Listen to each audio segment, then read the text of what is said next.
Everybody's outside joining in. What do you know? Well, thanks for joining me. I greatly appreciate it. Um, I'm running on battery power, but I've had about 3 hours sleep. That's why I didn't come in this afternoon. I would have been unhappy driving like this. And unfortunately, if you didn't hear me originally, on top of all this running around, I've got the funeral tomorrow. So it's just been a whirlwind. So a quick word of apology to all you advanced students who are veteran students, and I feel compelled to do the right thing for students who are serious, like you folks are. Is I hope now once this after tomorrow, most of this tumultuous time will have after between the wedding and the funeral and all the stuff that's gone on. It's basically been a whirlwind since really since the holidays. Everything has just been going great guns. So we'll keep letting people in and give me another minute to spout off. But I did want to let you know that. And we really, originally I was going to do that first exam in lab. It's not going to work. Wednesday, think about a date that'll work for most people. I realize that some people have to travel and sports and things like that, but we'll deal with that. Uh, and we'll talk about it on Wednesday and be able to figure that out. I'm going to send you the other study guide stuff for the exam one, and we'll figure out a date, and you'll have that, and I'll do a review recording, and we'll be all happy to What are continue. the odds that you'll do it on? We can do it on Wednesday instead of Monday. Say again, please. What are the odds we could do it on Wednesday instead of Monday? Do what? The exam. Is that what Oh, you're of saying? course. I mean, yeah. I mean, it doesn't. Monday, I've got to start doing some more lab stuff. I mean, I've got some of that eye work stuff I need to do. Yeah. So let's have lab on Monday and then have the exam on Yeah, Wednesday. I had said earlier we weren't going to have it. I communicate. It's a blur. Oh, maybe I I missed don't mean to be. That's kind of why I didn't come in. I mean, I was up in time to go in. Actually, I was up in time to do my lecture that I didn't do for microbiology this morning, but just we didn't get until 4 in the morning. Imagine having to wait for your luggage at Pittsburgh Airport at 1 o'clock for an hour. There were five carousels, five planes on one carousel. We had Pitt and WVU's baseball teams there. Oh my God. What a joy. But I digress. And my car was frozen over. But, that's just life in the fast lane. Yeah, it'll be fine. Well, I want to give you ample time. Things are going to hopefully get back what I would call to normal. I was pushing pretty hard to try to get as much stuff in as possible. But now I'll be able to once everything else is concluded. So thank you very much. I'm just going to do a little bit now till I kind of run out of steam, and everything will be good. So again, I really appreciate you're such a great group. Pay attention to me. God knows nobody else does. And there will be some interesting pictures to show you, might I add, as soon as I get my hands on them. I don't know if I can do that, but okay. I'm waiting for people to send me stuff. I'm a lousy photographer. All right, on with the show. So, nevertheless, I will post that additional study guide material. I'll start working on the review recording. It's unlikely I'll get it done tomorrow. I have no idea. Yeah, it'll be a difficult day tomorrow, as funerals often are. Here we go. This is so we have concluded the first exam material. Actually the cell material, the neuromus, the nerve and muscle physiology chapter, and the nervous chapter. This is an oddball nervous system that's all about homeostasis. I had posted this under, and it was the first thing I posted for Unit 2 on Blackboard. You will see this very PowerPoint. I do not have a handout for this.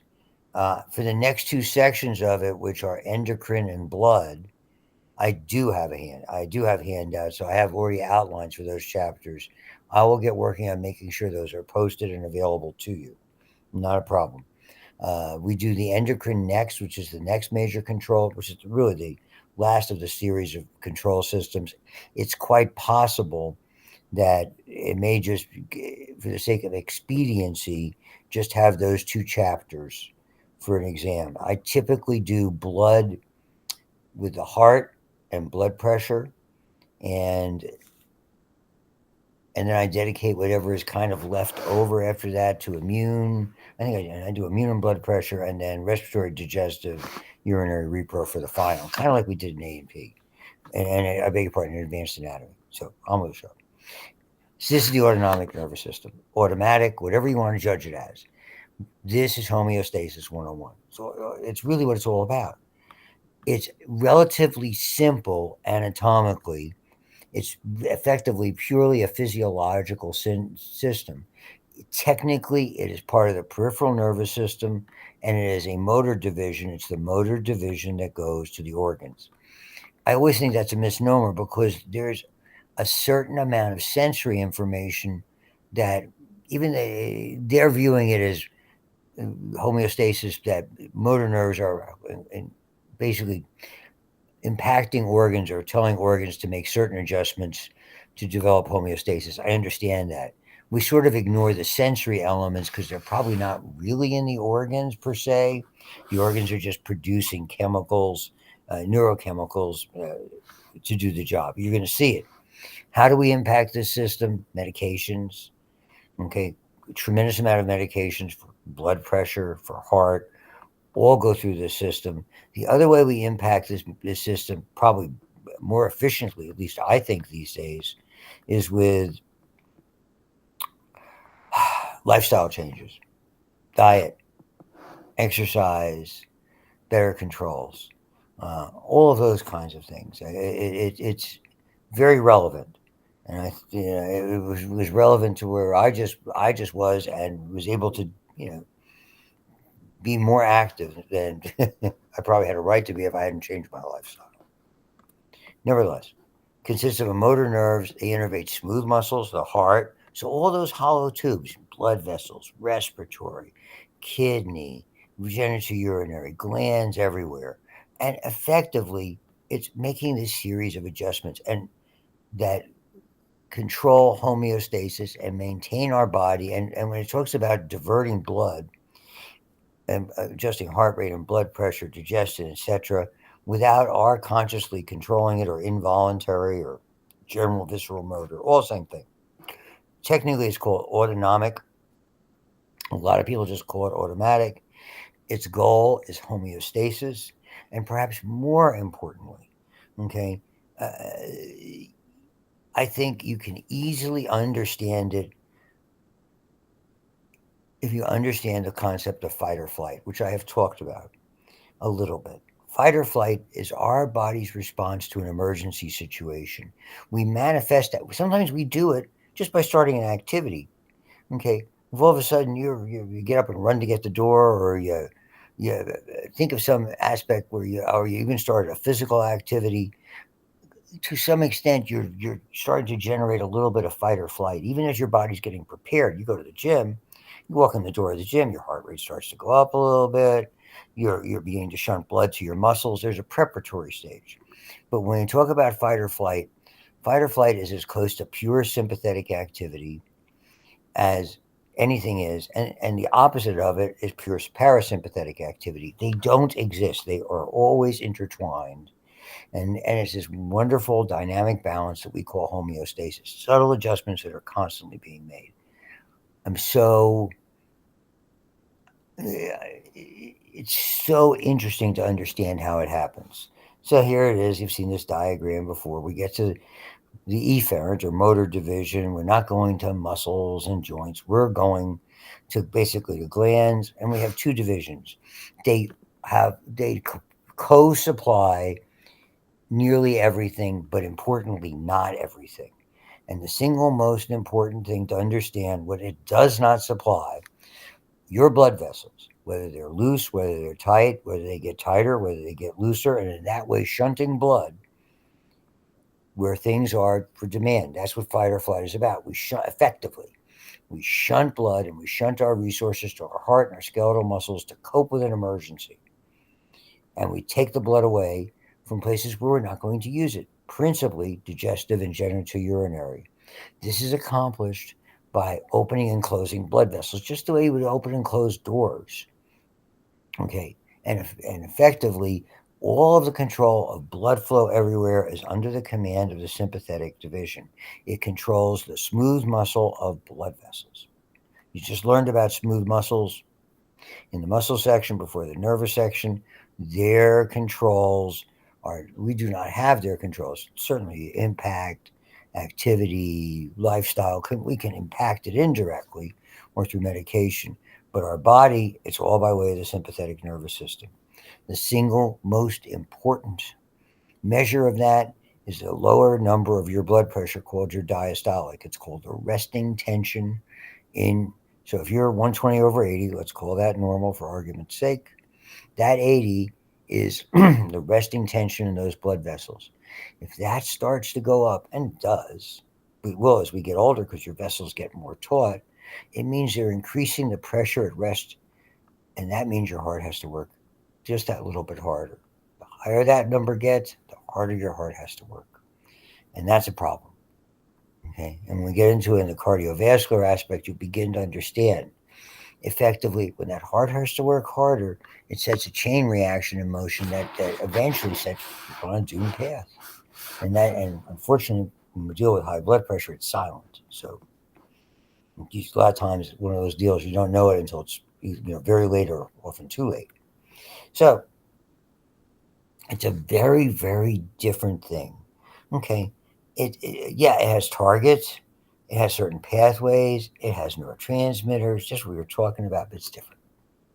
Okay, and they're showing you cardiac muscle, all those hollow tubes, glands. The terminology is confusing. It's a two nerve circuit. The illustration shows it better than I can explain it. You have, because the two nerves come together in a synapse, clusters of those synapses, you might remember from anatomy, clusters of cell bodies outside of the central nervous system are called ganglia. Inside the central nervous system, they're called nuclei, like the basal nuclei or the nuclei for the trigeminal, or the nuclei for the one of the cranial nerves. Its nuclei are located within, like the medulla or the pons. So these are called. So it's a two nerve circuit. The nerve coming from the central nervous system, be it cranial or spinal, called preganglionic. The synapse, which is a ganglia, cluster of them, located either outside of the, the brain or outside of the spinal cord. And then the nerve that emanates from that after the synapse or the postganglia is called the postganglionic nerve. Okay. That's what it is. And as you can see, cell bodies, preganglionic, non-myelinated, postganglionic fibers that go to the effector. So it's not fast. I mean, you saw it there, non-myelinated, lightly myelinated. Things that typically impact your, it's not like the nervous system in the sense it's rapid, but it's not extraordinarily rapid. It's going to be more rapid than endocrine. And the one that's most rapid is, to reiterate the point, is fight or flight. So, and look, it's somatic, all the neuromuscular junction is one chemical, acetylcholine. It always stimulates. The autonomic nervous system, all the preganglionic fibers release acetylcholine. Okay? All the good names, all the postganglionic fibers release either acetylcholine or norepinephrine. Okay? But depending on the receptor, they can be stimulatory or inhibitory. So you're going to see when we begin to look at them, when you're parasympathetic, everything that's released is acetylcholine. Only in the sympathetic do we see the norepinephrine.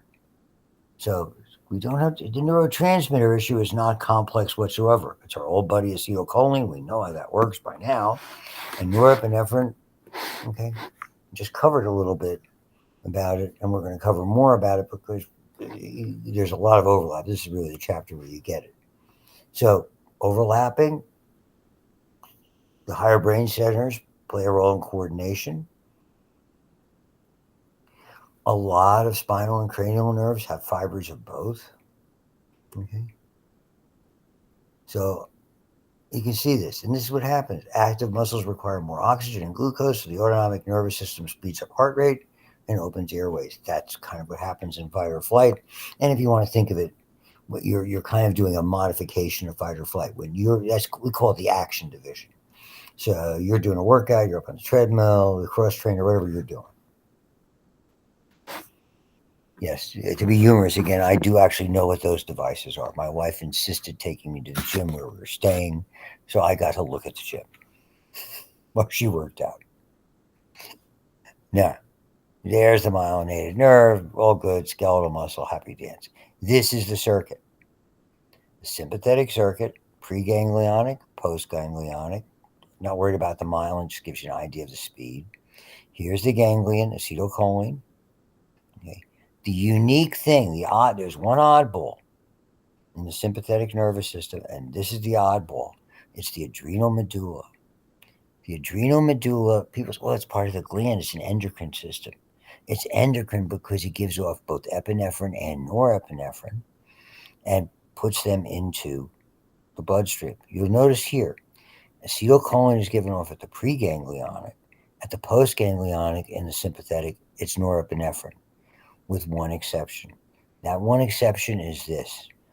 What happens is the preganglionic fiber terminates and releases its acetylcholine in the middle of a gland. This author, most of anyone I have read, strongly believes that this adrenal medulla is effectively a misplaced sympathetic ganglion. It's sitting inside the adrenal gland, the actual endocrine portion of the adrenal gland, which is sitting on top of your kidneys, one on each side. And rather than just secreting epinephrine or norepinephrine, rather, it secretes epinephrine, and they're nearly identical chemically. There are some subtle differences in how they work.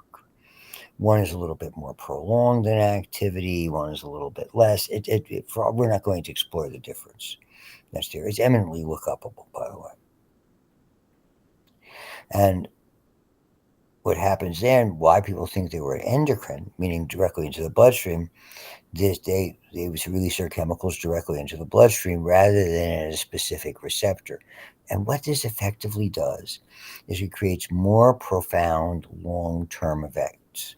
When you have we call it an adrenaline rush because the old term for epinephrine was adrenaline. Okay, and the old term for norepinephrine was noradrenaline. And somebody said, "Oh, I had an adrenaline rush." Basically, it's that thing when something happens, that idiot cuts you off, and you're driving, and your heart's. And you've heard me talk about it before. Your heart starts to race, your breathing's fast, you get all excited. It takes a little while to calm down. That prolonged effect has to do mostly with this, the epinephrine and norepinephrine. So for whatever, maybe that's a problematic factor that it causes that, but it does prolong the activity, and because this does not go on compared to the nervous system, does not occur rapidly. It takes a little while to calm down. All of us, depending on how upset you are. The parasympathetic acetylcholine at the ganglion, acetylcholine at the target organ, and you can look. There's a variety, and depending on the receptor, it will do one thing or the other. It is important to remember that.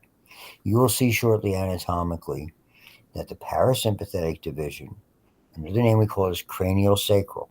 It involves those four cranial nerves we have talked about previously 3, 7, 9, and 10. And it involves sacral nerves. The sacral nerves are typically reproductively oriented function.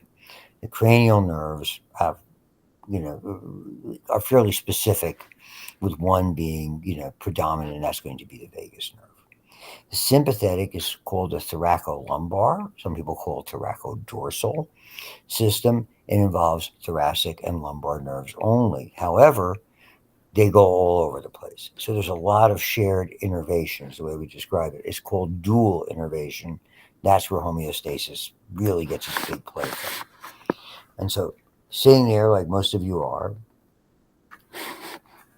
maybe somebody's listening and is working out. Maybe it'll be a little bit different. But for the most part, let's presume it's like we're sitting in class.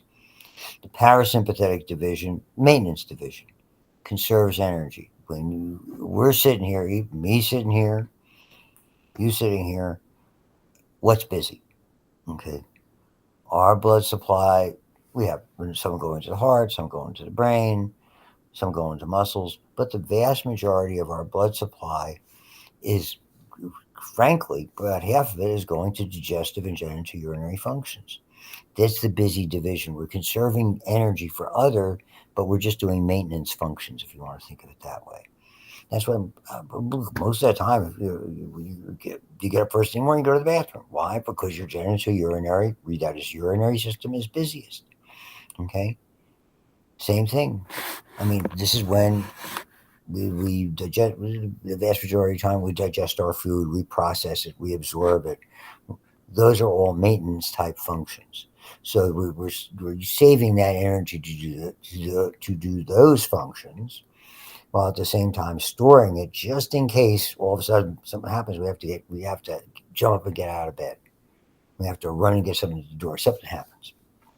Sympathetic division, the opposite. It shuts down the blood supply going to those areas. This is the wrong term. Shutdown limits it significantly. Redirects it to your action areas, your heart, your skeletal muscles, opens up respiratory passageways. We'll go over it, and that's better done in a classroom than opposed for me just laundry listing it. I'll give you an idea. And that's the dual innervation. And they have a wonderful term in this text, dynamic antagonism. So it's very much like that. That's what homeostasis is. That's what negative feedback is, which pretty much governs it. Oh, it's getting a little warm in here. I'll start to perspire. Up, and cool down. Stop perspiring. You know, those kinds of things. And so they call it the rest and digest system. Very often hear this, and this is exactly what we're doing. Typically, your pupils are constricted, the lenses are accommodated for close vision. That's what you do. Like I'm looking at my computer screen. Maybe you're looking at it. Here, the fight or flight system, great term. All of these things. It isn't just an emergency. It isn't you're being threatened or you have to respond quickly. It's not that one. I talk about them all the time. Every parent has one of those. Your kid, all of a sudden, you hear a clang someplace, and oh, you're flying. Oh my God, what did they knock over? You see the kid close to the street. Oh my God, the dog gets loose. That's what happens. And you're going to see, oh, and we'll go over all the things that happens. We have to increase heart rate and blood pressure and dry up our secretions and we're cold because we can't. We're diverting the blood to areas, but not being able to really generate a lot of ways. Like we're generating perspiration, but not nearly that much blood flow to the skin to radiate off the heat, if you want to think of it that way. And all of these things. So we shunt it here. Okay, dilate bronchioles so we have all of this glucose stored as glycogen in our liver. We release it. The rest of the glycogen is skeletal muscles for an energy supply. Fabulous system. So as we look closely at the different areas, here's craniosacral, here's thoracolumbar. Some people again say thoracodorsal. Either one works for me. The difference here, they don't demonstrate it, and they should. Classically, the sympathetic has what are called short preganglionic fibers. The ganglia, with the exception of the one in the adrenal gland, are very, very close to the spinal cord, to the thoracic and lumbar spine. Classically, the parasympathetic has long preganglionic fibers terminating in a ganglion that's either in or very, very close to their target organ. Very, very close. So short pre, long pre, short post. I know we'll go over that and reiterate that a couple of times. That's an important point. So long pre, short post for parasympathetic, short, and then long. That's all. Sympathetic and short pre. Probably because they're all opposite one another. And then you see and again, the ganglia close to the organ versus in the paras, and sympathetic very close to the spinal cord. And it's a really good illustration because you can see it everywhere. If it wasn't good, so here's the sympathetic. Those ganglia are directly just outside of the complex. They really, you see them form effectively within a couple of centimeters at the most outside the spinal cord. Years ago, we used to do a thing called a sympathectomy to try to increase circulation. Didn't work. Look at it where it goes everywhere. All these structures. The important thing is to understand where it doesn't go. That's significant as well. Look at the different, and here, the parasympathetics, the eye, we talked about those. That's that ciliary ganglia, the salivary glands for 7 and 9, the eye for 3, the vagus everywhere else. Okay? So things that you might see are different. The skin, and read that as sweat glands, okay, and bases of hair follicle are only sympathetic. Hmm. And you'll see here the kidneys. Remember, kidneys are all about control by blood vessels. You don't see anything about blood vessels here. Okay? And they should have put that in because effectively that's the part where it has, to me, the most significant difference. All the rest of those are the same. And again, the oddball one right here, the adrenal gland, and they need to be more specific and say that's the adrenal medulla.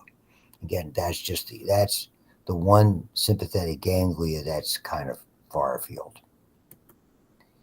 And you can see all of these things and read through that as well as I can that are there.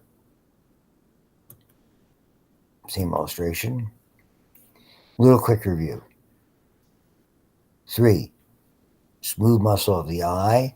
That's pupils reacting to light and accommodation, the ability for them to dilate and then constrict, flattening out the lens. When they constrict, the lens becomes rounder. It relaxes the tension on the lens, so it increases the degree of convexity of the, or restores the shape of the lens sort of to double convex, if you want to think of it that way, and very very useful. And if we look at it, oops, pardon me. So pupils constrict, lens bulge is a good word. I was just looking for the way to have it. And it's called the ciliary ganglia. Also has the accommodation part of it. Facial, all about submandibular and sublingual, salivary glands, glossopharyngeal, parotid is the big player. You also get a little bit of lacrimal and nasal glands here as well for the facial. It shouldn't be hard to remember those. That's 3, 7, 9, and 10. Everything else. 90% of all the preganglionic fibers. The wanderer, the vagabond. This is why it's so terribly important. It's the one that innervates your heart. It's the one that innervates your digestive system. It's the one that innervates all of these things, innervates your lungs. Oh my goodness, it's everywhere. Okay. So important. You don't have to go through all these. This is the anatomy of it. I don't go through all these additional plexes. I think it's crazy, but you can look at all the areas: lungs, bronchi, heart, blah blah blah blah. And we'll go in. This is the one. This is the most famous of all the exceptions, and it's the one here. Remember, it's acetylcholine. Acetylcholine is a stimulant, with one big exception, and here it is. Everybody, the cardiac plexus. The acetylcholine there lowers your heart rate. That's the oddball. So it's inhibitory, not excitatory. It's extraordinarily important. I know you've heard me talk about it before. A sign of a healthy heart is a heart that has a low resting heart rate. The lower, the better, without getting ridiculous. So the goal of the exercise for all you folks in the class, if you're between 60 and 80, you're doing great. Some of you are under 60 and you're involved in sports, or you're just very very cognizant about your fitness, and you're running 50 to 60. That's fine because that's your reserve. I mean, it's so important. You want to get somebody who's ill, and I know probably I'm sure we revisit this in anatomy. Before I was still smoking and weighing 50 pounds more than this. My resting heart rate was around 100. I was in trouble because you have no reserve, and that emergency comes along. All of a sudden, you're at risk of a cardiac event. Events clue for heart attack, not good. The sacral part, S2 through S4, yeah, there's some intestinal coverage. The big deal here is, we're dealing with bladder, ureters, reproductive organs. This plays a really significant role, as you will begin to see. Nice illustration to cover it. The sympathetic, more complex, and this innervates more structures because now the sweat glands, because that's how we cool ourselves, we generate perspiration, okay, at those particular level, and that's another oddball. The only area where we see acetylcholine rather than epinephrine or norepinephrine coming from a post ganglionic nerve is here. Acetylcholine is what innervates the sweat glands and generates perspiration. So in this case, it's still stimulatory, but it's an oddball that's being released there. It also leads to the erector pili muscle, your hair standing on it, and goosebumps, whatever you want to call it. And the biggest of them all, smooth muscles of all blood vessels. Number one on the hit parade. Let's read that as blood pressure, kidney function, etc.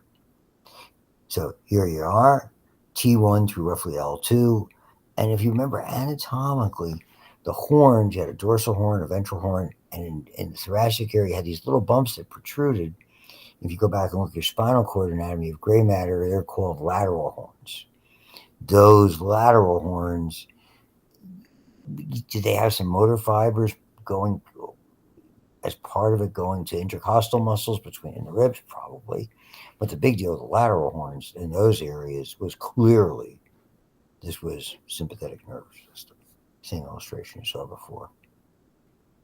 Lots of names, lots of interesting trunks. That's graduate level, that's medical school anatomy. Don't do it. Just don't do it. Here you can see the proximity. Here, spinal cord's in here, centimeter or two. Yeah, maybe it's an inch away from the spinal cord at most. And there's that sympathetic chain. Again, I remember scrubbing an operation where we yanked one of those babies out in the hopes that they would give this, on one side. So in general, because they're what effectively by taking that out, you've dilated a bunch of blood vessels. Yeah, you have lost control over certain other things, but at that point, probably nearly 50 years ago, that was one of the treatments you used before you had to start thinking about amputation. Unfortunately, typically we were doing it at this hospital, people who were already effectively probably better served by doing the amputation. Their circulation was so bad, it was an accident looking to happen. And there's all of these different trunks, and we're not going to go into it. All those different ganglia and the rami communicantes. These are fibers that are basically going in a variety of interesting directions because, I mean, face it, there's sweat glands and rectal pili muscles everywhere. There's very few places on your skin where you don't perspire or you don't have hair. And they're all under the control system here. And we're not going to delve into it. But you can see that's the horn. Okay. You have dorsal horn, sensory coming in, ventral, that's the dorsal root ganglia. Okay. Ventral, that's where motor nerves come out, the effector cells, and here's that one, that little guy over there, taking it from that port, going along here, and leading to these rami communicantes and stuff like that. And if you go on graduate medical school anatomy, that's where you get that stuff. Enjoy. Right? Unless you're going to be unless you're working on that, if you're going to go into neurology or neurosurgery, probably that's like the rest of us, we call it learn to forget. Got to learn it, got to pass the test. And if there's a problem with it, we refer to a specialist. You can see a broad range of things that it covers. And you can see a lot of areas with dual innervation, and most of the time they work opposite each other. Not necessarily, sometimes opposite each other is good, keeping it under control, and sometimes they work in coordination with each other, as you will see. And I'm not going to splanchnick. When you see the term splanchnick, if that's, I think, is the appropriate pronunciation, then you're talking about those play. I think digestive. I think I hear that term, and that's good little tips. Inferior mesenteric. Remember, we'll get to those when we start talking about arteries. The mesenteries are effectively an important layer of connective tissue, which we call fascia, that supplies Is actually what's called the ventral peritoneum. It's a very vascular nervous system oriented, lymphatic oriented material that plays a pivotal role in digestive. We'll get there with that. So I don't have to go through all those. So, and this is the unusual one that passed directly to the medulla without synapsing. And again, norepinephrine, epinephrine, noradrenaline is norepinephrine. So that should have been noradrenaline. Adrenaline, that's just a misprint. Okay, and arise from the same tissue, as you can see, sympathetic ganglion, adrenal medulla, and a lot of us, and I'm in that boat. So you can see, it's almost as though the ganglia is in here rather than there. And it's just one of those interesting things. So, like I said, obviously there's things that have to play a role with sensors that are in there. They're scattered, different things like that play a role. I mean, and you can read through this and some of the fibers that they do and all of that stuff and reflex arcs and ugh. And I think you see more involved in this in digestive. Digestive basically governs itself. It doesn't even need. It doesn't need, though it has external innervation. It sort of has its own brain, and I think we'll cover that more thoroughly there. A little bit more, and I think we can get through most of this. I'll just have a little bit more to do on Wednesday. So again, acetylcholine and norepinephrine. This is terminology you will have to know because it's universal. If any of you are going into a field, I don't care if it's a physician assistant, medicine, dentistry, any type of advanced field like that, doesn't matter if you go into specialized programs of any type, these are terms you're going to hear. Cholinergic and adrenergic. Meaning, if they're releasing, so here, same as acetylcholine used by somatic motor neurons, released by cholinergic fibers.